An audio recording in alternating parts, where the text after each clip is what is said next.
That's how you start a road trip, okay?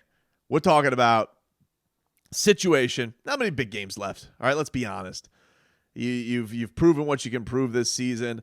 You have a matchup coming against Chicago Bulls. Nobody believes in them. Toronto, okay, always an interesting matchup when you take on Toronto. But truly, this was the last big regular season game of the season for your Miami Heat. And a bit of a test in a lot of ways. You know, you got the little slump buster against the Sacramento Kings. You tinker with some things in the rotation. You looked a lot more like yourselves on Monday night. And there's nothing like a little slump buster to get you right. Kings shorthanded, take care of business. And you go into this game tonight, you know Boston is dealing with the Robert Williams injury, and they're going to have to tinker with some things as well. But they've gotten you a couple times this year, even though you haven't been at full strength in your matchups against them. So this was going to be an interesting test for your Miami Heat going in, and they passed it with flying colors. Just what the doctor ordered. You know, going in there, you have a little slugfest back and forth. One of the big things that I loved about this game is the fact that we have seen in these struggles where the Heat have been going through, usually when that other team gets on that run, so hard for the Heat to climb out of it. And in this case, these were going runs for runs. It was like heavy uppercut to big cross to big hook, back and forth, little heavyweight slugfest each which way. And that Boston team, look, they are very, very interesting. They were very disruptive in getting in some of those lanes and causing turnovers, but Miami was very, very impressive with some of the shots they were making. The ball movement was fantastic. The three-point shooting yesterday for both sides was very, very impressive. The Heat and the Celtics were both doing a great job. But I think the thing that was excellent at the end of it was just some clutch defensive plays by one Max Strus. That's right. The Strus man. The Strus got loose. The Strus wouldn't let the Celtics get loose. And that's why you got Struses and Goosies, dude. This guy who at one time donned a Boston Celtics jersey, this boy genius, Danny Ainge, you know, who's out here just like, I don't see it, kid. Hit the bricks. And here he finds himself in this spot in Miami, now starting for the Miami Heat with 5 games left in the season. Was such a great contributor all year when I think a lot of people weren't necessarily knew that he maybe be in the rotation a little bit more, spot minutes here and there, but he has been so important to this team, and you know that he's not scared to shoot in those moments. I think Jimmy Butler likes having him in that starting lineup with him, and then for him to step up late defensively, bottling up Jason Tatum was just so great. What a moment it was for him. We saw the Heat's big three, essentially in Bam Adebayo, Kyle Lowry, and Jimmy Butler all be huge with big shots down the stretch. Kyle Lowry's really becoming super aggressive when it comes to his shot. He was 6 of 12 from downtown yesterday. He's been an unbelievable clip from three-point land, especially as of late. He was 23 points, 8 assists yesterday. Low dog, getting it done, doing some great quarterbacking. They felt like they just took the smart plays. You know, this has been such a Boston team that's been overwhelming defensively. Yeah, they don't have their anchor in Robert Williams, but they still have a lot of guys who are very, very good in getting those passing lanes, being disruptive. You know Marcus Smart is a pest. Tatum is much improved. Jaylen Brown's always been a monster defensively. So this is going to be a fun series if it ever does come to be. I think it really, really will be. But it was just what the doctor ordered for your Miami Heat because, you know, everybody was questioning him. Everybody's giving Boston their flowers. It's a little ridiculous with how much credit Boston was getting for their run, and yet the Miami Heat, who had a better record at the time because they started their record better earlier in the season, somehow it's not as impressive. It's a very weird thing that the media was doing, but you know how it is. It's Northeast. They don't want to give Miami the credit that they do to Boston. Even today, it was like, you know, you see some of the reaction, and I was seeing on Get Up, it was like, oh, well, Boston's probably not even that upset because they probably want the 3 seed. And it's like, well, isn't that cute? Isn't that cute that Boston all of a sudden, you guys were throwing a parade for them for getting to the 1 seed. They hold on to it for a mere 13 hours. And now all of a sudden, I never wanted it. Never wanted the, you know, who do you think you are? Me? Like that's my move. And so now all of the, we never wanted that 1 seed anyway. Okay, sure you didn't. Sure you didn't take any pride in being the best team in whatever arbitrary date somebody just decided to pick out of the sky.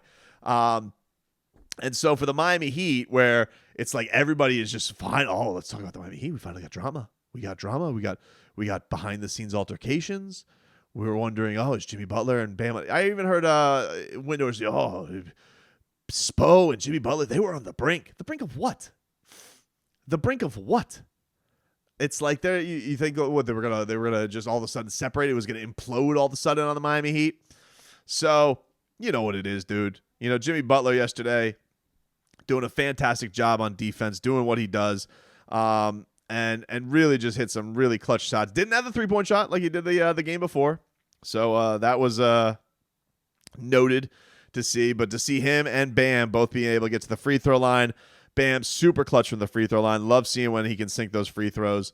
Doing a great job facilitating for this team. Kind of just did it all. I mean, he really does seem to have a lot of success against this Boston team.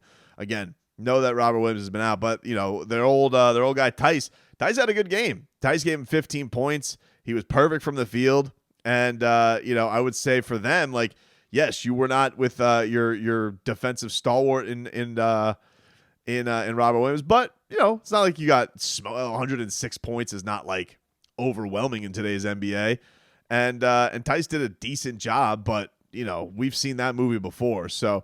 We'll see what goes on with them when it comes to Robert Williams and if he's going to be back or not. I guess he's not doing the full go with the meniscus or whatnot. But this has been this was a very, very important win, I think, for Miami. Max Strus deserves all the flowers for today with what he did defensively at the end of that game. Love what Jimmy Butler had to say afterwards. What's the saying? Like, I don't know, like even a trash can gets a steak or something like that. Even a garbage can gets a steak, something like that. I gotta see it. I know that he's capable of it though. That's what makes me mad is because now that you show people you can do that, you got to come out and you got to do it every game now. You can't have like mishaps. And I love that. The fact that you showed that you can guard, you can step in and take a charge, all of that. I don't know what the hell that means. Why is a steak in a garbage can? Why would you throw a steak in the garbage can? I've never heard such a saying. Kyle Lowry seemed to know what Jimmy Butler was talking about. I have no idea what the hell Jimmy Butler was talking about. But either way, all right, a steak always gets a garbage can or a trash can always gets a steak. Whatever thing you want to put on it. The only trash can yesterday was Boston in the fourth quarter. That's what that was, all right? 15 points for their ass in that fourth quarter. That's how you lock it up, how you really bottle it up. That's interesting. No, you know, I don't see any these emergency podcasts breaking it down. We're Boston, the 1 seed. What are their title chances? Miami Heat, are they falling apart? Nah, it's just whenever the shoe goes on the other foot and it's Miami getting the upper hand, what do I hear? Crickets. That's all I hear. They were so fawning over this Boston yesterday on the national broadcast. And I'm sorry to my Bally friends. I did cheat. I did watch on the ESPN broadcast. I wanted to see what that had to be said. I knew. You know, it's like when you look into a car accident, like you have a feeling it's going to be wreckage. You're not going to like what you see, but you can't help it. And that's kind of what it was watching ESPN yesterday. It was unfortunate. You know, I didn't like Jeff Van Gundy disrespecting Duncan Robinson like that. It seemed very mean. Very mean. I wasn't a fan of that. But I do like the fact that this I do like what this rotation looks like thus far. I thought Dedmon gave you some really good minutes in his in 15. He had 2 big blocks, 2 steals. I thought it was just good spot minutes. He fouled out in 15 minutes, so he was getting after it. He was getting aggressive. Tyler Hero was, I thought, fine for what he did. He kind of contributed all over the place as well. It wasn't like his biggest offensive game, but I think that's the thing that's a beauty about Tyler Hero is like it doesn't have to be necessarily the 25-point game. Yeah, that's obviously the bread and butter, what you want him there for, but he's finding other ways to contribute. So that was great to see as well. And, you know, the switch from Duncan to Max Strus, we'll see how long it goes, but like, you know, contract, all that type of stuff, it's no time for that anymore. Like, you got to find what the right mix is. You know that Duncan will still be a threat there off the bench, even if they're going to be playing him in limited minutes, and it probably will be super limited because if he's not starting, he's not closing, there's going to be those short windows in there. No Victor Oladipo, no Markieff Morris. They stuck to that.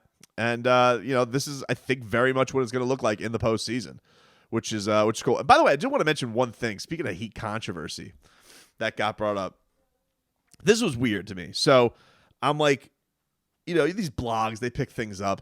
And Jimmy Butler, I was at this game on Monday. I was boots on the ground at the Heat Kings game. And Cassidy Hubbard of ESPN asked Jimmy Butler a question essentially about like, oh, what do you think this team can be if it's ideally?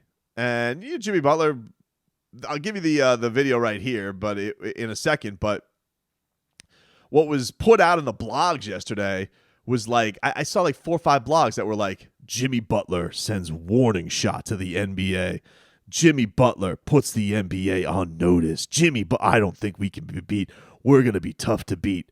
And I know Jimmy's had quotes like this in the past. I'm stupidly locked in right now. I got something up my sleeve. That stuff from last year. This is Jimmy Butler. I mean, like, listen, I love him to death, but it's like he changed with the win. It's like, what last year was stupidly locked in. Now he can't be too locked in. But then now everybody's making it seem like, oh, here comes cocky Jimmy Butler again. When it was furthest thing from the case, it was like the most cliche answer. All he did was say, I believe that we put together a roster to win a championship, and if we have it all working together, we're going to be tough to beat. Here's the clip. I feel like that we put together this roster to win a championship. It feels like a championship caliber team. It does. We have lapses at times. We got a couple more days, games to figure that all out. But when we're clicking, when we're guarding, when we're making shots, when we're sharing the ball, I think we're going to be really tough to beat. He said nothing. Like there was nothing there of controversy. I don't understand why this became such a thing yesterday. It was, oh, here comes Jimmy Butler yakking again. Here he is. Chirp, chirp, chirp, chirp, chirp, chirp, chirp. First of all, he was asked about the idea of what can this team be. So he's answering the question. And second of all, who cares if Jimmy Butler's confident in his team? I don't understand. What is this? This is not Brandon Jennings back in the day saying we're going to beat the Heat in 6 games when he had the Milwaukee Bucks going against the Big 3 Heat, or Monta Ellis saying that he's Dwayne Wade except without the accolades.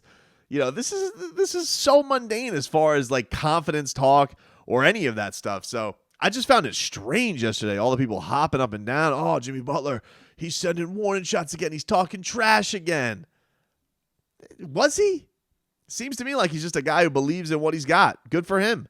Good for him.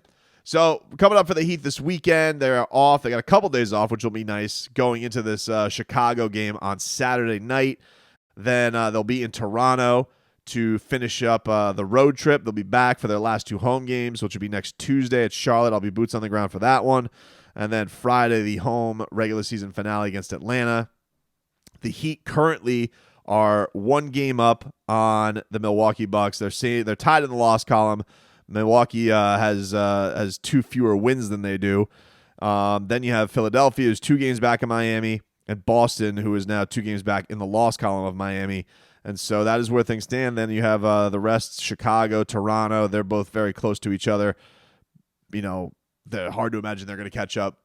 And then you have that play-in scenario with Cleveland, who has fallen all the way into the play-in scenario with Brooklyn, Charlotte, and Atlanta. So it will be a very, very interesting. But, man, let me tell you something. I tell you one other thing that really annoyed me today. I was dying when we were doing the show today to call up to listen to WEEI and just hear what the sadness was. I can't believe Jason Tatum didn't come through this time. But I got nothing. They're still talking. They're still yakking up there in New England about Tom Brady. Obsessed with the guy. Acknowledge the game. If you were winning, you would sit there and you'd be crowing up and down about, oh, my God, we're going to beat the Heat. We got to beat them in 5 games. But nothing from them. Nothing. Because Boston knows it's Heat in 5. We're going to have our monocles polished, our top hats ready, our whiskey in hand with our canes, and we're going to be putting on our Penguin suits, ready to roll, baby. Good win yesterday by the Miami Heat. Hopefully they can keep it going this weekend. Looks like they got some things rotationally figured out. People knowing their roles. Definitely looks like the ball's flowing better. They defended their asses off yesterday. Just love seeing every element of it. It was much needed. Obviously, you wanted to get back into the win column after a 4-game losing streak against Sacramento. Much needed. But this really felt like an elixir. This one was one that mattered for sure.